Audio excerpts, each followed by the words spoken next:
स्वागत है आपका जीएस सिविल अड्डा पर। आज है 3 सितंबर 2022। तो 3 सितंबर 2022 से करंट अफेयर्स के जितने भी क्वेश्चंस बनाए जा सकते हैं सारे हम इस वीडियो में डिस्कस करेंगे और साथ ही 2 सितंबर 2022 के क्वेश्चंस का रिवीजन भी करेंगे। यदि आपको इस वीडियो की पीडीएफ चाहिए तो वीडियो के डिस्क्रिप्शन में टेलीग्राम का लिंक दिया हुआ है, वहाँ पर जा करके बिल्कुल मुफ्त में आप पीडीएफ इसकी डाउनलोड कर सकते हैं। तो चलिए शुरुआत करते हैं आज के पहले क्वेश्चन से। हाल ही में किसे रैमन मैगसेसे पुरस्कार 2022 देने की घोषणा की गई है? तो हाल ही में सोफियारा छिम, तदासी हत्तोरी, गैरी बेनचेघी, बर्नाडेट मैड्रिड, उपरोक्त सभी लोगों को रैमन मैगसेसे पुरस्कार देने की घोषणा की गई है। अच्छा, अब एक एक के बारे में मैं आपको बता दूं। ये जो सोफियारा छिम हैं ये इंडोनेशिया की हैं। उन्हें क्यों दिया गया? तो उनके मानसिक स्वास्थ्य की वकालत के लिए। तदासी हत्तोरी को ये जापान की हैं, उनकी दृष्टि बचाने वाली मानवतावादी वकालत के लिए इन्हें पुरस्कार प्रदान किया गया है। गैरी बेनचेघी को इंडोनेशिया की हैं ये, इन्हें अपने प्लास्टिक विरोधी प्रदूषण की वकालत के लिए दिया गया है। बर्नाडेट मैड्रिड जो कि फिलीपींस के हैं, अपने बच्चे की सही वकालत के लिए इन्हें प्रपुरस्कार दिया गया है। अच्छा, रैमन मैगसेसे पुरस्कार की जो शुरुआत हुई थी वो 1957 में हुई थी। 1957 में ही क्यों हुई थी? क्योंकि जो रैमन मैगसेसे थे ये फिलीपींस के 7वें राष्ट्रपति थे। इन्हीं के मृत्यु के उपरांत इनकी दुर्घटना में, विमान दुर्घटना में मृत्यु हो गई थी 1957 में। तो 1957 से ही इस पुरस्कार की घोषणा कर दी गई थी। ये पुरस्कार रैमन मैगसेसे फाउंडेशन द्वारा दिया जाता है और इसे एशिया का नोबेल पुरस्कार भी कहा जाता है। ठीक, और यदि बात करें 1958 में रैमन मैगसेसे पुरस्कार से सम्मानित होने वाले पहले भारतीय की, तो वो आचार्य विनोबा भावे थे। 2018 में भारत वातावानी सोनम वांगचुक को, 2019 में पत्रकार रवीश कुमार को ये सम्मान मिल चुका है। नेक्स्ट है 1 सितंबर को नुआखाई उत्सव कहाँ मनाया गया है? तो नुआखाई उत्सव उड़ीसा राज्य में मनाया जाता है। नई फसल के अवसर पर, नई फसल काटने से पहले वे अपने देवताओं को चावल चढ़ाते हैं नई फसल के। ये एक कृषि पर्व है।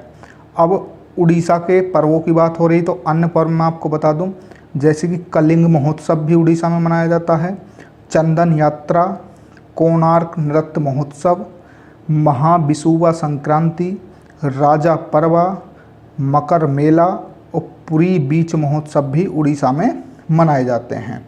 उड़ीसा की स्थापना कब हुई थी? 1 अप्रैल 1936 को हुई थी। मुख्यमंत्री वर्तमान में नवीन पटनायक हैं। मुख्य न्यायाधीश एस मुरलीधर हैं। राज्यपाल गणेशी लाल हैं। राजधानी भुवनेश्वर है। पड़ोसी राज्य छत्तीसगढ़, झारखंड, पश्चिम बंगाल एवं आंध्र प्रदेश हैं। प्रमुख भाषाएं उड़िया, हिंदी, तेलुगु हैं। जिले 30 हैं। राज्य के पुष्प सीता अशोक है। राज्य के वृक्ष बरगद है। राज्य के पक्षी हुदहुद है। राज्य के पशु सांभर हिरण हैं। लोकसभा सीट 21 हैं। राज्यसभा सीट 10 हैं और विधानसभा सीट 147 हैं।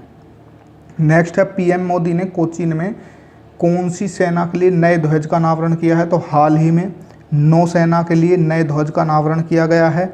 इस नए ध्वज में, ये जो नया ध्वज है इसमें कैंटन यानी कि ध्वज के ऊपरी बाएं कोने पर कैंटन में सेंट जॉर्ज क्रॉस को तिरंगे के साथ बदल दिया जाएगा, यानी कि सेंट जॉर्ज क्रॉस के स्थान पर अब तिरंगा लगा दिया जाएगा। नेक्स्ट क्वेश्चन है किस दिन भारतीय मानक समय यानी कि IST इंडियन स्टैंडर्ड टाइम को आधिकारिक रूप से अपनाया गया था? तो 1 सितंबर 1947 को याद रखेंगे।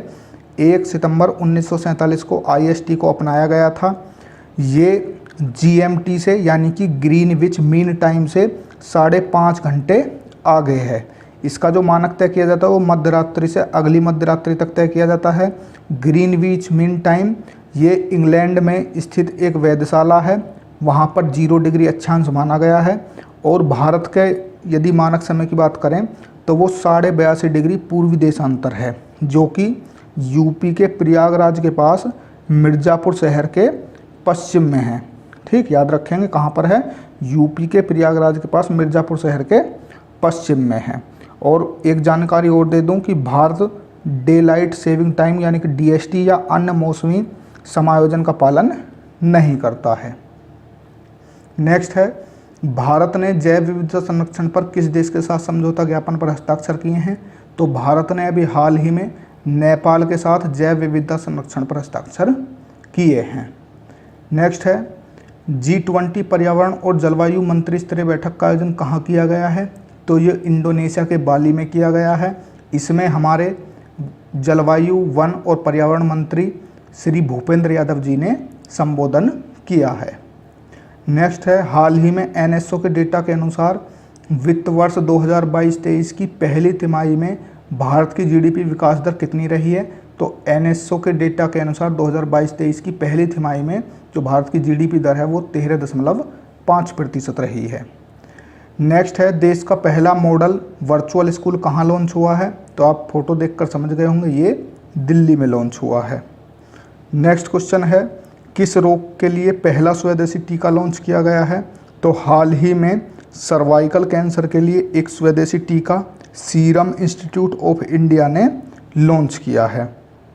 अब इस टीके के बारे में मैं आपको बता दूं, ये जो सर्वाइकल कैंसर होता है ये गर्भाशय के निचले हिस्से यानी कि ग्रीवा का कैंसर है और महिलाओं में होने वाला है चौथा सबसे आम कैंसर है। इस टीके का नाम क्या है? तो टीके का नाम है क्वाड्रीवैलेंट, क्या है? क्वाड्रीवैलेंट ह्यूमन पैपिलोमा वायरस वैक्सीन।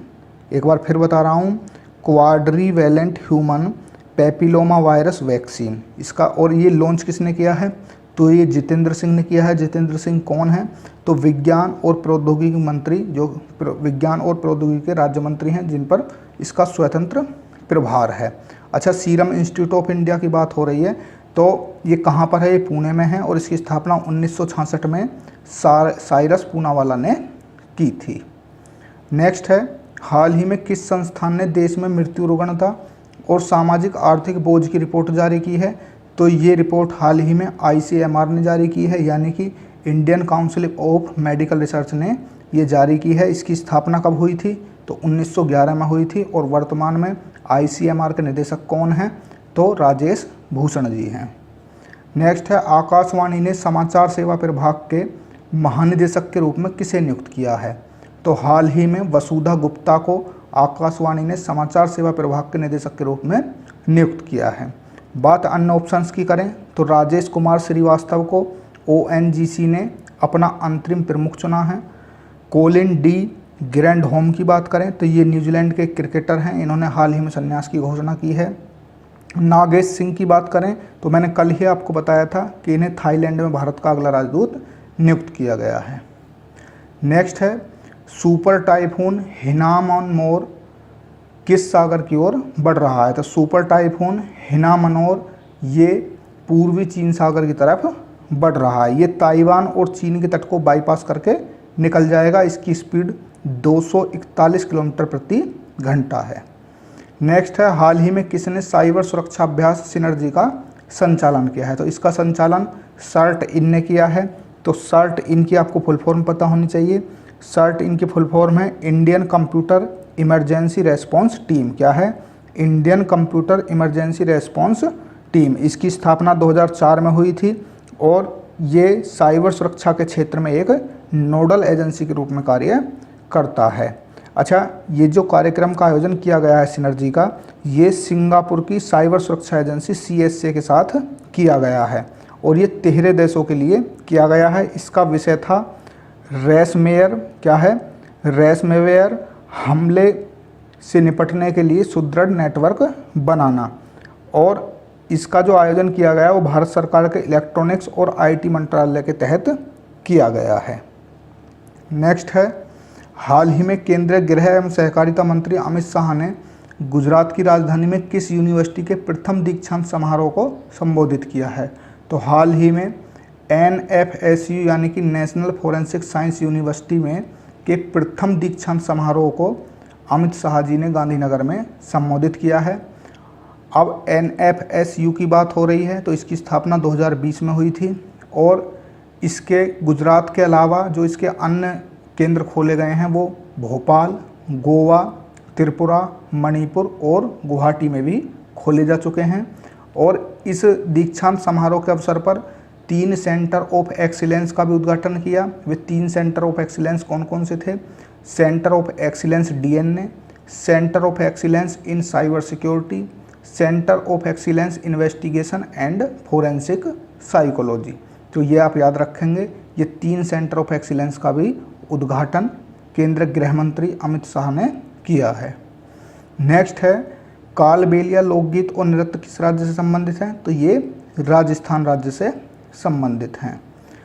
अब बात राजस्थान की हो रही है, तो स्थापना 30 मार्च 1949 को, मुख्यमंत्री श्री अशोक गहलोत हैं, मुख्य न्यायाधीश श्री SS शिंदे हैं, राज्यपाल श्री के कलराज मिश्र हैं, राजधानी जयपुर है, पड़ोसी राज्य पंजाब, हरियाणा, उत्तर प्रदेश, मध्य प्रदेश एवं गुजरात हैं, पड़ोसी देश पाकिस्तान है, प्रमुख भाषाएं हिंदी राजस्थानी हैं, जिले 33 हैं, राज्य के पुष्प रोहिड़ा है, राज्य के वृक्ष खजेड़ी है, राज्य के पशु ऊँट है, राज्य के पक्षी गोडावण हैं, राज्य के खेल बास्केटबॉल है, राज्य लोकसभा सीट 25 हैं, राज्यसभा सीट 10 हैं और विधानसभा सीट 200 हैं।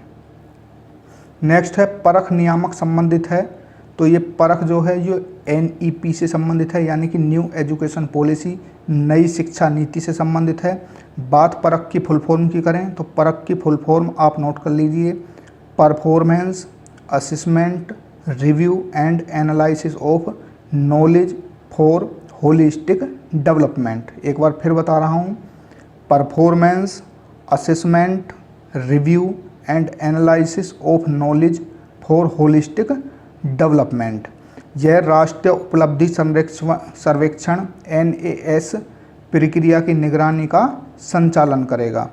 ये NCERT के एक घटक के रूप में भी कार्य करेगा और इसका जो लक्ष्य है वो रटकर सीखने को समाप्त करना है और सरकार द्वारा 2024 में NAS का संचालन परख द्वारा किए जाने का लक्ष्य है। तो परख के बारे में आपको इतनी जानकारी याद रखनी है। नेक्स्ट है किस बैंक ने रुपे क्रेडिट कार्ड लॉन्च करने के लिए किस बैंक NPCI के साथ साझेदारी की है? तो हाल ही में ICICI बैंक ने NPCI के साथ रुपे क्रेडिट कार्ड लॉन्च करने के लिए साझेदारी की है। अब बात ICICI बैंक की हो रही है, तो इसकी स्थापना 1994 में हुई थी। इसका हेडक्वार्टर वडोदरा में है। इसके CEO संदीप बख्शी हैं और इसके अध्यक्ष गिरीश चंद्र चतुर्वेदी हैं। नेक्स्ट है अमलान बोरगोहेन ने 100 मीटर रेस को कितने समय में पूरा करके नया राष्ट्रीय रिकॉर्ड बनाया है? तो हाल ही में अमलान बोरगोहेन जो कि असम राज्य से हैं, इन्होंने 10.25 सेकंड में 100 मीटर रेस को पूरा करके नया राष्ट्रीय रिकॉर्ड बनाया है। इनसे पहले अमिय कुमार मलिक के नाम पर ये रिकॉर्ड था। अमिय कुमार मलिक ने 10.26 सेकंड में 100 मीटर की रेस को पूरा किया था। अब ये 100 मीटर और 200 मीटर इन दोनों ही रेस प्रतियोगिताओं में राष्ट्रीय चैंपियन बन गए हैं। अच्छा, 200 मीटर में इनका कितना टाइम है? तो 20.52 सेकंड 200 मीटर में इनका टाइम है। ये रिकॉर्ड कहाँ पर ब्रेक किया है इन्होंने? तो ये यूपी के रायबरेली में आयोजित इंटर रेलवे एथलेटिक्स चैंपियनशिप में ये उपलब्धि इन्होंने हासिल की है। नेक्स्ट है NCRB की रिपोर्ट के अनुसार दोपहिया वाहनों से सबसे अधिक हादसे किस राज्य में हुए हैं? तो नेशनल क्राइम रिकॉर्ड ब्यूरो की रिपोर्ट के अनुसार दोपहिया वाहनों से सबसे अधिक हादसे तमिलनाडु राज्य में हुए हैं। पूरे देश में जितने भी हादसे हुए हैं दोपहिया वाहन से, उनकी संख्या 70,000 है और दोपहिया वाहन से सबसे ज़्यादा मौत हुई है हादसों में। यदि कुल हादसों की बात करें तो 1,55,622 कुल हादसे हुए हैं। अब बात NCRB की हो रही है, तो ये गृह मंत्रालय के अधीन कार्य करता है NCRB। इसकी स्थापना 1986 को हुई थी और वर्तमान में इसके निदेशक विवेक गोगोई हैं और इसका हेडक्वार्टर नई दिल्ली में है। इसका कार्य क्या है? तो इसका कार्य राज्य, अंतर्राष्ट्रीय अपराधियों का डेटा संकलन व रिकॉर्ड रखना है। नेक्स्ट क्वेश्चन है किसके द्वारा सभी विदेशी नौसेना के जहाज़ों को प्रवेश पर रोक लगा दी गई है? तो नौसेना के जहाज़ों के प्रवेश पर हाल ही में सोलोमन द्वीप ने रोक लगा दी है। ये रोक इसलिए लगाई है क्योंकि मई में इस द्वीप पर चीन के साथ सोलोमन द्वीप ने समझौता किया था, इसलिए अमेरिकी जहाज़ों पर अब मोरेटोरियम सोलोमन द्वीप लागू करेगा। तो आज के लिए ये 20 क्वेश्चन थे। अब बारी है कल के करंट अफेयर्स की, यानी कि 2 सितंबर 2022 का करंट अफेयर। तो पहला क्वेश्चन था राष्ट्रीय पोषण सप्ताह कब से कब तक मनाया जाता है? तो राष्ट्रीय पोषण सप्ताह 1 सितंबर से 7 सितंबर तक प्रतिवर्ष मनाया जाता है। 67वें फिल्म फेयर पुरस्कारों में बेस्ट एक्टर का अवार्ड किसे प्राप्त हुआ है? तो ये रणवीर सिंह को प्राप्त हुआ है। दुनिया का सबसे बड़ा धार्मिक स्मारक भारत के किस राज्य में खोला जाएगा? तो ये पश्चिम बंगाल में खोला जाएगा। मलेशिया ने अपना स्वतंत्रता दिवस कब मनाया है? 31 अगस्त को मनाया है। हाल ही में टाटा स्टील ने कहां पर अपना स्टील प्लांट खोलने के लिए पंजाब सरकार के साथ समझौता किया है? तो ये लुधियाना में खोला जाएगा। किस देश में शोधकर्ताओं ने छिपकली की एक नई प्रजाति मसासोर थैलासोटिटन एक्ट्रोस की खोज की है? तो ये मोरक्को में की है। सतकोसिया टाइगर रिजर्व किस राज्य में स्थित है? ओडिशा में स्थित है। सीड योजना की शुरुआत कब की गई थी? तो ये 16 फरवरी 2022 को की गई थी। निम्नलिखित में से किसे ग्लेशियरों और बर्फ़ की चादरों की तीव्र तापीय प्रतिक्रिया के लिए एक संभावित तंत्र के रूप में जाना जाता है? तो ये है क्रायो हाइड्रोलॉजिक वार्मिंग। नेक्स्ट है बारबरी रेड डियर का अंतिम आश्रय स्थल एल काला, ये एक काला नहीं है, एल काला बायोस्फीयर रिजर्व किस देश में स्थित है? तो एल काला बायोस्फीयर रिजर्व अल्जीरिया में स्थित है। सीएम उदयीमान खिलाड़ी उन्नयन योजना किस राज्य में शुरू की गई है? तो ये उत्तराखंड में शुरू की गई है। हाल ही में किस मुक्केबाज ने सुपर फेदरवेट श्रेणी के WBC इंडिया चैंपियन का खिताब जीता है? तो ये मोहम्मद अजहर जो कि दिल्ली के रहने वाले हैं, उन्होंने जीता है। हाल ही में डेबिट कार्ड बाजार में कौन शीर्ष पर रहा है? तो SBI शीर्ष पर रहा है। आर्टेमिस फर्स्ट किस देश का मून मिशन है जिसकी लॉन्चिंग को पोस्टपोन किया गया? तो चौथे इंजन में खराबी के कारण अमेरिका का ये आर्टेमिस फर्स्ट मिशन था। चौथे इंजन में खराबी के कारण ये लॉन्च नहीं हो सका। निम्न में से किस योजना का संबंध कर्नाटक राज्य से है? तो विद्या निधि योजना को कर्नाटक राज्य ने शुरू किया है। थाईलैंड में भारत के राजदूत के रूप में किसे नियुक्त किया गया है? तो नागेश सिंह को नियुक्त किया गया है। हाल ही में किसने न्यूक्लियर मैट्रिक्स का अध्ययन करने का एक तरीका स्थापित किया है? तो ये किसने किया है? CSIR ने। ICAT ने उद्योग अकादमी साझेदारी को बढ़ाने के लिए किस विश्वविद्यालय के साथ एक समझौता ज्ञापन पर हस्ताक्षर किए हैं? तो NCU के साथ। NEO 2022 QP3 क्या है? तो ये एक क्षुद्र ग्रह है जो कि पृथ्वी के पास से गुजरने के लिए तैयार है और इसकी घोषणा किसने की है? नासा ने चेतावनी दी है। किस देश का सबसे बड़ा युद्धपोत HMS प्रिंस ऑफ वेल्स क्षतिग्रस्त हुआ? तो ये UK का है। नेक्स्ट है भारतीय रेलवे ने कहां पर मेघदूत मशीनें लगाई हैं? तो मुंबई स्टेशन पर लगाई हैं।